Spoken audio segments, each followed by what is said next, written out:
Noise. In environment, noise is very important. Today we study noise, its units and its effects and its acceptable level. Definition. Definition of noise is unwanted sound, wrong sound in the wrong place at the wrong time. So the sound which is not accepted at that level is called noise. The noise pollution, the vast cacophony of sound that are being produced in the modern life, leading to health hazards, is called noise pollution. Sources of noise pollution. Following are the sources: automobiles, factories, industries, aircrafts, etc. Railway junctions, traffic roundabouts, bus terminal, and airports. Use of pressure horn, recreational noise of loudspeakers with full volume during festivals, particular at night. So, at these are the sources of noise. So, these are causes the air pollution, noise pollution, which is not accepted in modern life. So what is the recommended maximum level? Sound pressure is measured in decibels. So maximum level is 85 decibel. Below, some sounds are below this and other are the above this. The below are the 80 printing press, 70 highway street traffic, 60 normal conversation, and 40 quiet library, and 20 whispering. So these are the decibel below the acceptable level, which is above are the dangerous, which is train passing station 110 decibel, motor car horn 120 130, threshold of pain 140, and 160 mechanical damage, which is damage to the ear and eardrum. So it can cause eardrum perforation or ear perforation, which is very complicated effects of the noise pollution. Acceptable noise level decibel: residential bedroom 25, living room 40, commercial which is office 35 to 45, conference hall 40 to 45, and restaurant 40 to 60, industrial workshop 40 to 60, and laboratory 40 to 50, educational classroom 30 to 40, library 35 to 40, hospital wards 20 to 35. These are the acceptable noise levels. Above that decibel at that particular points may be labeled as noise, and which may cause noise pollution of that area of that particular industry. Sounds level of some noises.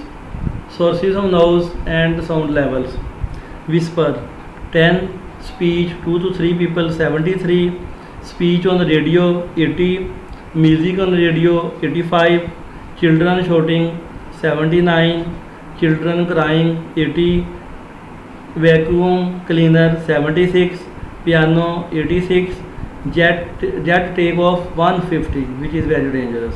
So this is the some sound level of which are around our daily life. Properties of sound. There are two main properties: loudness and frequency. Loudness of noise is measured in decibel. So decibel is the units of loudness. Frequency. Frequency is denoted as hertz.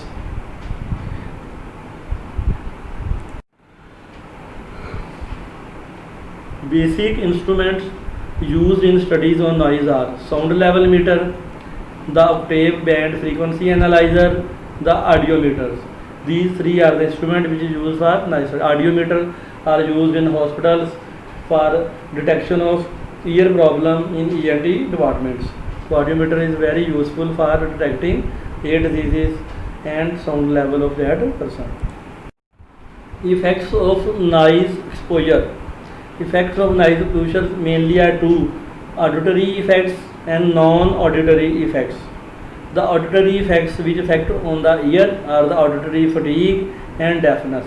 Auditory fatigue is the mild complication and deafness is the severe complication in which person can't hear. The deafness may be temporary and may be permanent.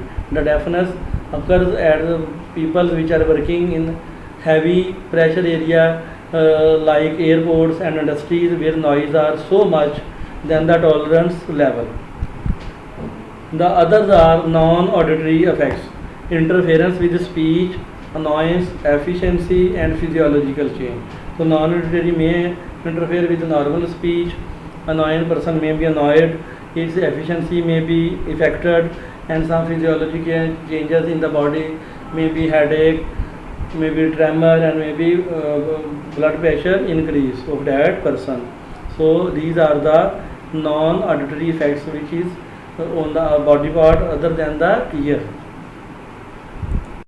Control of noise.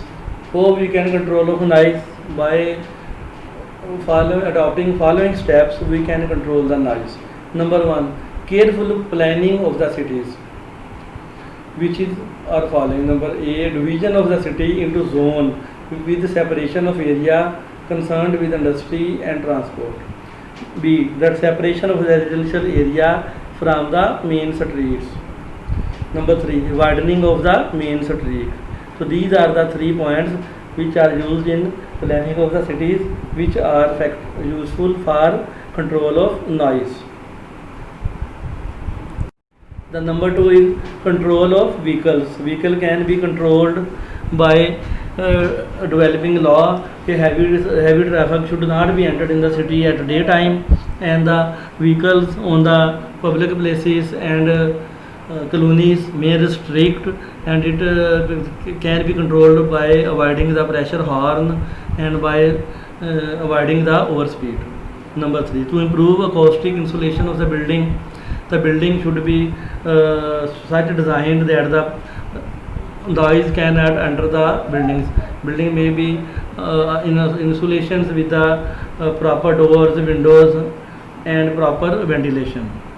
Number 4, industries and railways. Control the noise at source. Industry should be install the machinery which is of low noise producing, or it is separated from one another, and there should be space between them. Legislation.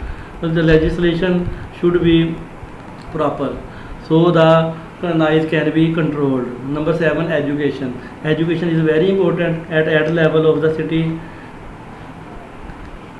so that the education of the person may increase the control of the environment. It is very helpful. The educated people follow the legislation, follow the rules, so the noise can be controlled. Needed to highlight the importance of noise and the community hazards. So community may be understand with the problem, so that they should participate in the problem. Thank you very much. This is the today topic. We study the noise, its sources, and how to noise pollution can be prevented in the cities. Thank you very much. Allah Hafiz.